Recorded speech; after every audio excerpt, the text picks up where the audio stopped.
So let's talk about the 9 most common ways how to start your answer in IELTS speaking.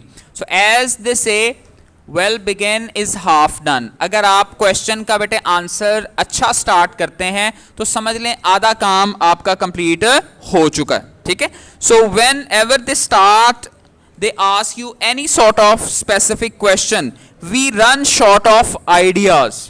Okay. So we would always focus about the example questions. ठीक है. So number one thing is that if they ask you about your preferences, it's a very common type of question. They say, do you prefer to study in the morning or at night? Do you prefer online learning or on campus learning? Do you prefer coffee or tea? ठीक है बेटे, जब भी वो आपसे कोई भी सवाल ऐसा करें जिसमें क्या पूछ रहे हैं, they are talking about your preferences, कि आपको दो में से कौन सी चीज पसंद है. उसके लिए आपने ये फार्मूला याद कर लेना है, और when ever you start your answer you must use this specific phrase. ठीक है. For example you must say that I would say I generally prefer mornings simply because. अब ये ऐसा गोलमोल सा लफ्ज है, हर फिक्रे में यू मस्ट यूज दैट. ठीक है. हमने क्या कहना था, हमने कहना था I think that I prefer morning to evening. ठीक है. जो पाकिस्तानी इंग्लिश में हमने ये बेसिकली सोचने की कोशिश करनी थी, लेकिन आपने इसको एज इट इज याद कर लेना. जब भी ओपिनियन बताना है तो ओपिनियन के लिए आपको क्या कहना चाहिए, आई वुड से या आई गेस. एक बात. दूसरा और ये अहम लफ्ज है जनरली.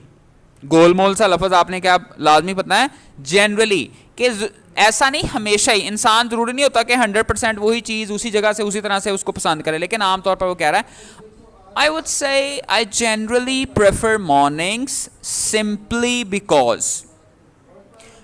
अब इसके बाद आप बेटे क्या भला ऐड करेंगे, बिकॉज के साथ क्या आती होती है, रीजन. ठीक है. बिकॉज के साथ क्या आती है, रीजन आती है. Because you have a long day ahead, you can manage your time, you can perform your tasks as well, you can get benefit from the sunshine and all that. ठीक है. तो आप जैसे भी इस आंसर को लेकर आगे बढ़ना चाहें, मैं उसमें इंटरेस्टेड नहीं हूं. मैं सिर्फ इस वक्त जो आपके साथ फोकस कर रहा हूं वो क्या है, how to start your answer. ठीक है. आई रिपीट, जरा सिंपल वर्ड्स में सुने. Number one, बेटे, when you are in IELTS test, when they ask you a question, listen to the question with utmost attention. पूरी तवज्जो से आपने ये सुनना है कि वो पूछ क्या रहा है. अभी हमने क्या पढ़ा है, अगर वो आपसे ये पूछे कि आप किस चीज को प्रेफर करते हैं, तो फिर आपने क्या जवाब देना है, आई would say I generally prefer. अब जिस टॉपिक के बारे में पूछेंगे वो आप यहां पर क्या कर देंगे, ऐड कर देंगे. जैसे मैंने क्या मिसाल दी आपको दी, डू यू प्रेफर टी और कॉफी, तो हम क्या कह सकते हैं, I would say I generally prefer tea to coffee because I think it's more healthy than coffee. ठीक है. तो उसके बाद आप कोई भी रीजन बेटा क्या कर सकते हैं, ऐड कर सकते हैं. तो आपने ये कोशिश करनी है, जितने भी बच्चों के अमूमन 7 to 9 बैंड्स आते हैं, अक्सर वो उनके इंटरव्यूज वगैरह आप देखें तो उनमें ये वाला आपको स्टार्ट मिलेगा. ठीक है. दूसरे अमूमन बेटे वो आपसे क्वेश्चन करते हैं, मिसाल के तौर पर आपसे ओपिनियन क्वेश्चन वो कर सकते हैं, do you think children should learn to cook at school. क्या आपके ख्याल में बच्चों को भाई कुकिंग सीखनी चाहिए. अब आपने यहाँ पे क्लू वर्ड क्या है, गौर क्या करना है कि शुरू में क्या लफ्ज आ रहा है, डू यू थिंक. आप एग्जामिनर के एक एक लफ्ज पर गौर करें और फिर अपने जहन में बनाएं कि अच्छा ये वो बेसिकली क्या पूछना चाह रहा है. तो एक वर्ड तो आप याद रखें, it's is just about your opinion. आज आके आपने अपना क्या बताना है, ओपिनियन ही बताना है ना. वो डिफरेंट वर्ड्स में आप बता सकते हैं. तो एक तो सिंपल तरीका हो सकता है, आप कह सकते हैं actually in my opinion it depends on. अच्छा जी. वो कहता है do you think children should learn to cook at school. तो अब आपने रीजन बतानी है. ठीक है. तो रीजन बताते हुए जब भी बंदा राय देता है तो राय बगैर सोचे समझे नहीं होती. तो राय देने से पहले क्या बेहतरीन तरीका है, आप वर्ड यूज कर सकते हैं वेल, आप कह सकते हैं एक्चुअली या as far as I am concerned, to my way of thinking. ठीक है, टू मी दिस इज, यानी आप इस तरह से, या फॉर मी दिस इज, आप ये इस तरह से ये तरीका इस्तेमाल कर सकते हैं, ठीक है। लेकिन आपने क्या कहना है, actually in my opinion it depends on the situation, ठीक है, या it depends on the class, या it depends on the level of the students, ठीक है, कि आपके ख्याल में उन्हें कुकिंग करनी चाहिए या नहीं करनी चाहिए। या जैसे मैं आपसे वैसे ये पूछ लूं, do you think school going children should use mobile phone, तो अब आपने अगर इसका जवाब स्टार्ट करना है तो बेहतर क्या होगा, वेल कह लें, यहाँ क्या कह लें, actually well as far as I am concerned it depends on the task they are actually performing on the mobile phone, ठीक है। तो इसमें उनको ये इंटरेस्ट नहीं है कि आप उसके हक में हैं या अगेंस्ट हैं, इसकी वजह से नहीं किसी के ना नंबर कटेंगे ना नंबर आएंगे, कि आप उसकी फेवर में बोल रहे हैं या आप उसके अगेंस्ट बोल रहे हैं। सिर्फ टेस्ट क्या है, बोलना है कुछ ना कुछ, और इसमें मेन काम क्या करना है बेटा, कम्युनिकेट करने की कोशिश करनी। तो आपको ये आधा फिक्रा याद रहेगा, इससे आपने स्टार्ट करना है, बात आगे अभी करनी है, बात मुकम्मल नहीं होगी इस पे, ठीक है बेटा। तो थर्ड चीज़ जो है वो क्या, फॉर एग्जांपल अगर हम ऊपर वाले क्वेश्चन की बात करें, उसको हम सैंपल फुल आंसर कैसे दे सकते हैं, actually in my opinion it depends on the age group and curriculum balance. वो कुकिंग की बात हो रही है ना कि कुकिंग करनी चाहिए कि नहीं, वो कहता है एक तो एज ग्रुप है, अगर प्री नर्सरी के बच्चों को आप कहेंगे कुकिंग करनी है तो ये तो खतरनाक हो जाएगा ना। इस तरह करिकुलम बैलेंस, जो बंदा मैट्रिक में है उसका तो सिलेबस ही इतना ज़्यादा है कि वो अब वो क्या करे, वो सिलेबस छोड़ के कुकिंग शुरू कर दे, तो ये दोनों चीज़ें इस पर डिपेंड करती हैं, ठीक है। कहता I think younger children could benefit from basic food preparation skills that teach them about nutrition and self sufficiency, के जिनमें वो खुद अपने लिए मसलन अंडा उबाल लें या कोई और सिंपल से काम कर लें। However, ताहम ये लफ्ज़ भी बेटे बहुत ज़्यादा इम्पॉर्टेंट है, ठीक है, जो आप फिलर्स यूज़ करते हैं उसके हिसाब से भी और उसके बगैर भी आपने इसको, जी बेटा, तो इस तरह से आपने इसको आंसर देने की कोशिश करनी है कंप्लीट। अब next famous type of question क्या है, अक्सर जो बेटे वो पेपर में पूछते हैं, वो क्या आपसे पूछ सकते हैं, आइल्स स्पीकिंग पार्ट 1 के अंदर अमूमन वो ये पूछते हैं, describe a time when you travelled somewhere new, ठीक है। तो आइल्स स्पीकिंग पार्ट 2 में भी आ सकता है और स्पीकिंग पार्ट 1 में भी आ सकता है। जब इंसान ने सोचना है, कोई याद करना है, ठीक है, कोई ना कोई चीज़ आपने याद करनी है, तो उसमें आपको क्या चाहिए भाई, थोड़ा सा टाइम तो चाहिए ना, फिर ही याद आएगा कि आपने क्या करना है क्या नहीं करना। तो उसके लिए हमें फिलर वर्ड्स चाहिए, जैसे वेल, तो वेल यूज़ कर लें या एक्चुअली यूज़ कर लें, ठीक है। तो इन वर्ड्स के साथ आप क्या कर सकते हैं, स्टार्ट कर सकते हैं। तो माजी वाले बात कोई भी करनी है आप ऐसे याद कर लें, I remember, well I remember last year I visited मरी, ठीक है। तो अब आप यहाँ से उस बात का स्टार्ट कर सकते हैं। यहाँ पे गौर करने वाली बात क्या है, आपने फॉर्म कौन सी इस्तेमाल करनी है, सेकंड फॉर्म इस्तेमाल करनी है, ठीक है। विजिटेड है तो पास्ट की बात हो रही है, तो विजिटेड के लिहाज से आप ये बताएंगे, ठीक है। फॉर एग्जांपल उसने पूछा describe a time when you travelled somewhere new, तो आप बेटे कैसे बता सकते हैं, आप ये कह सकते हैं, well I remember last year I visited Murree during the autumn season, it was my first trip to northern areas and I was absolutely mesmerized by the vibrant red and orange maple leaves covering the ancient temples। अच्छा बेटे, इसमें जो लफ्ज़ आपको नया लगे, अच्छा लगे, वो आपको यूज़ करना चाहिए, जैसे mesmerized, ठीक है।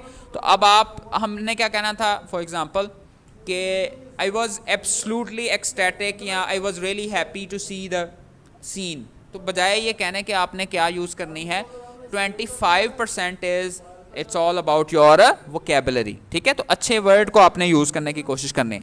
The experience was particularly memorable because I was able to participate in a traditional tea ceremony, something I would always wanted to try, जिसको मैं कहता हमेशा ट्राई करना चाहता था, ठीक है। तो आपने हमेशा जब भी माजी के बारे में बात करनी है, ये इतना लंबा आंसर ना भी याद रहे तो कम से कम ये पता होना चाहिए कि मैंने जवाब शुरू कैसे करना, ठीक है। तो माजी के लिए हमने क्या पढ़ा था, well I remember last year I visited, इसको बिल्कुल एज इट इज़ ले आए और गोल्डन बातें याद कर लें कि almost 80% of your Q card is always in past form, ठीक है। उनका तो फेवरेट यही है कि वो अमूमन क्यू कार्ड पास्ट में ही देते हैं, और जब पास्ट में कोई चीज़ आ जाए तो आपको कान आंखें दिमाग खुला रखना पड़ेगा। किस लिए? Because you would have to change the form of the verb everywhere, हर तरफ आपको उस फॉर्म को चेंज करना पड़ेगा, ठीक है बेटा। चौथे टाइप के क्वेश्चन आते हैं हाइपोथेटिकल। हाइपोथेटिकल क्वेश्चन का क्या मतलब होता है भला? ऐसे क्वेश्चंस जो क्या होते हैं, फर्जी होते हैं। मसलन हम पढ़ते हैं, वो क्या क्वेश्चन है, if you could live in any city where would you choose. अगर आपको ये कहा जाए कि आप एक कोई भी शहर मुंतखब कर लें जहां आप रहना चाहते हैं, तो आप बताएं आप किस शहर में रहना चाहेंगे। अब ये जरा गौर करें, उर्दू में जो मैंने तर्जमा किया है और जो क्वेश्चन है, भाई क्वेश्चन तो जरा आपके सामने क्या है, if you could live in any city. हम पाकिस्तानियों को जब भी कुड नजर आएगा तो हमें तो जायका आएगा, शायद ये कहीं पास्ट की बात कर रहा है कि तुम रह सकते थे, ठीक है। हम अगर इसका तर्जमा लफ्जी करें तो हमें लगेगा ना, अगर तुम रह सकते थे तो तुम क्या ट्राई करोगे। तो यहाँ पे आपने बेसिक फोकस ये करना है कि कुड जो है ना, एक तो every imaginative sentence, every hypothetical sentence is in the past। हमेशा हर फर्जी फिक्रा किस में होता है? पास्ट में, क्योंकि अभी वो काम हुआ नहीं होता, आप उसको इमेजिन करते हैं। जैसे मैं आपसे कहूं, if anyone spoke in the class he would be kicked out। अगर कोई बोला क्लास है तो उसको बाहर निकाल दिया जाएगा। अब मैंने लफ्ज क्या यूज किया, इफ anyone spoke। हालांकि अभी तो आपने फ्यूचर में बोलना है, लेकिन हम इमेजिन करते हैं, अगर फर्ज करो अगर ऐसा हो गया तो फिर ऐसा होगा, ठीक है। तो हम इसलिए इसको यूज करते, तो आपने खास तौर पे याद रखना है। तो यहां पर एक बड़ा मजे का आपने फ्रेज याद रखना, वो क्या है, आई would probably choose London because it's vibrant। You can say I would probably choose Lahore because it's vibrant। तो अब आपने यहां पर जो फोकस करना है वो लफ्ज है probably। कौन सा लफ्ज है? probably। अब ये ना आपने ये बात याद कर लें, native speakers they always focus on adverbs। we desi people we do not use really these specific adverbs. ये जो हम लोग हैं, हम इतना ज़्यादा ये एडवर्ब्स इस्तेमाल नहीं करते, लेकिन आप हमेशा देखेंगे जो नेटिव स्पीकर हैं वो बहुत ज़्यादा इन वर्ड्स को यूज, जैसे हम किसी को कहते हैं हाउ आर यू, हम आगे से कहते हैं आई एम फाइन, ठीक है। तो वो क्या कहेंगे, आई एम परफेक्टली फाइन। तो अमूमन वो उसके साथ कोई ना कोई एडजेक्टिव लाजमी लगाते हैं, ठीक है। जैसे मैं कहूँ would you like to have tea, absolutely yes. यानी अगर आपने वो या एब्सोल्युटली नॉट तो मशहूर है ही है, तो इस तरह से एब्सोल्युटली नॉट भी बेसिकली क्या है, एडवर्ब है। तो एक गोल्डन टिप क्या है कि बेटे start using adverbs when you are speaking, ठीक है। जैसे आपके फ्रैंकली स्पीकिंग या ट्रूली स्पीकिंग, आप एडवर्ब्स को यूज करना शुरू कर दें, इससे काफी अच्छे बैंड स्कोर आते हैं। So I would probably choose London because it's vibrant, ठीक है। तो अब आपने यहां पे प्रोबेबली और वुड का लफ्ज इस्तेमाल किया कि फ्यूचर में आपके ये प्लान्स का हिस्सा हो सकता है, ठीक है। तो उसको आप फिर डिटेल के साथ बता सकते हैं, it's vibrant and culturally diverse, the city offers endless opportunities. तो फिर आप इसको बेटे डिटेल में आप इसको देख के आना।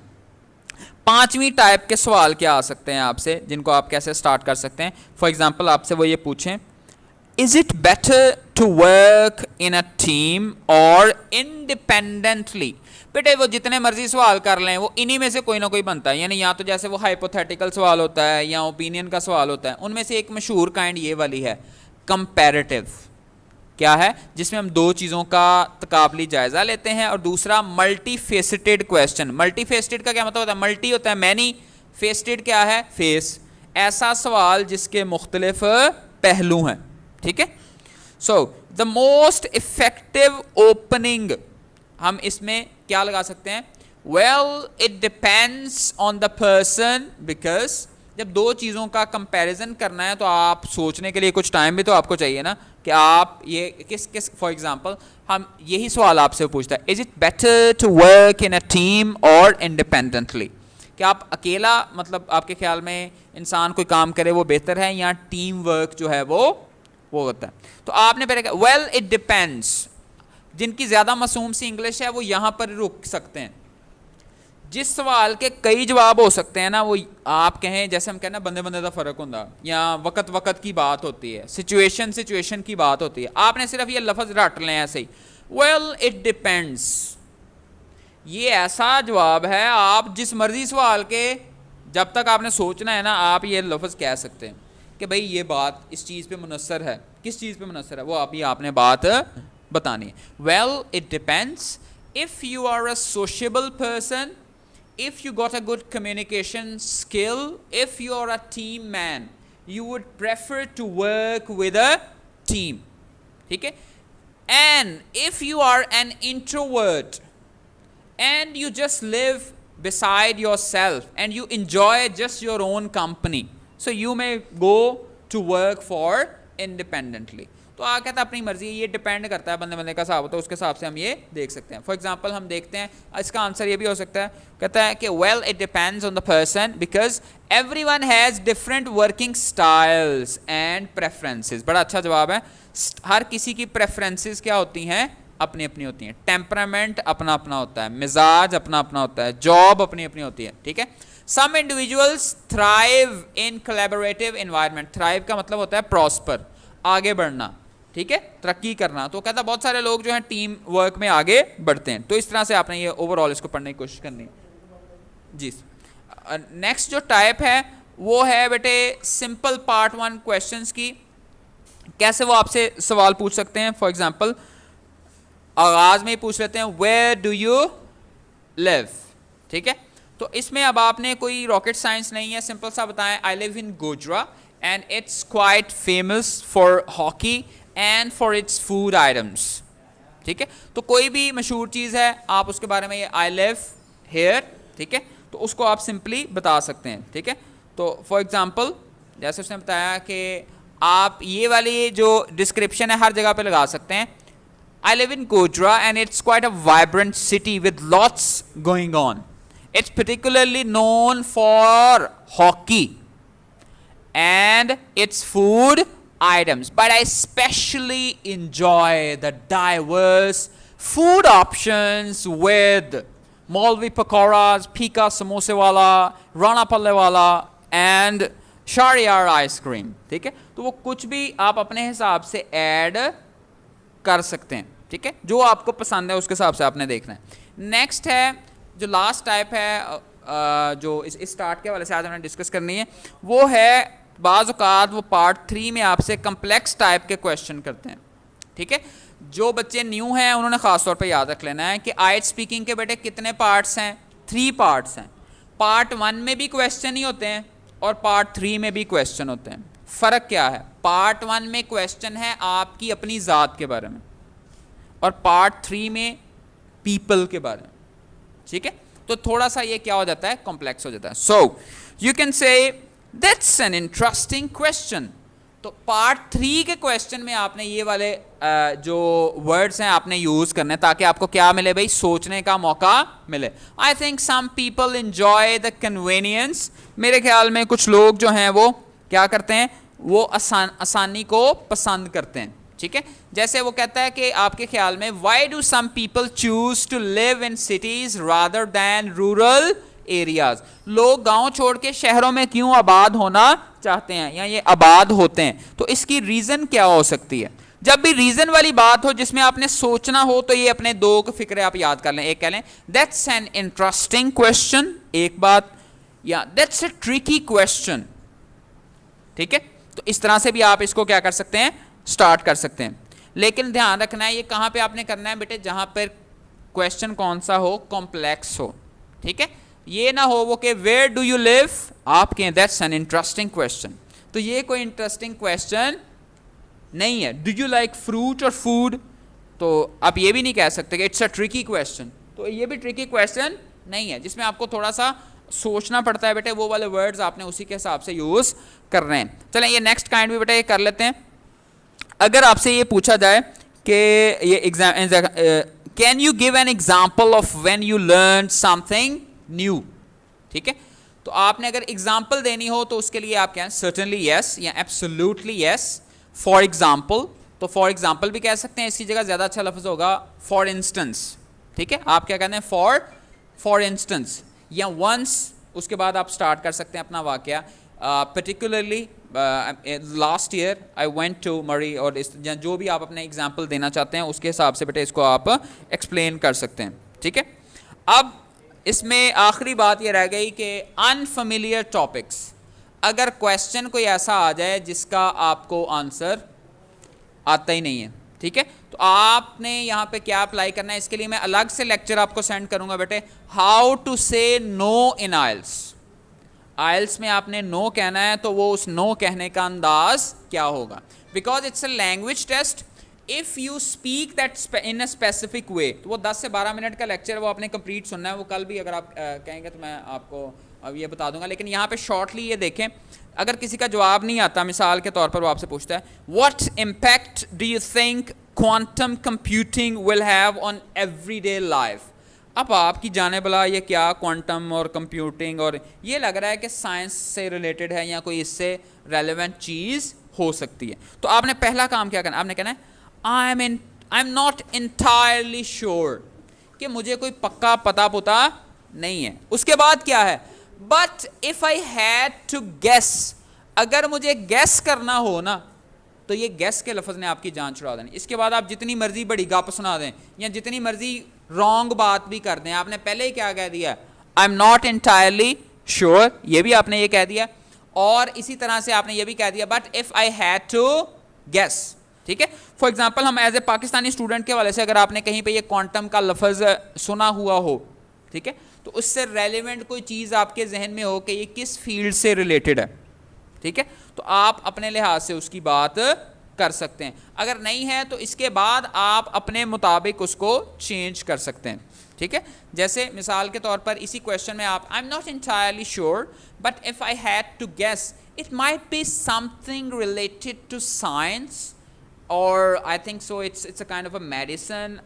We had a bleak discussion in our 9th class or in metric classes, ठीक है, so I'm not entirely sure about, but I have a habit whenever I want to say something about any topic, so I would love to learn about that specific topic when I leave the class, ठीक है, या sorry when I leave the room, तो आप उसे ये कहेंगे कि भाई मैं बाद में सीखूंगा इसके हवाले से।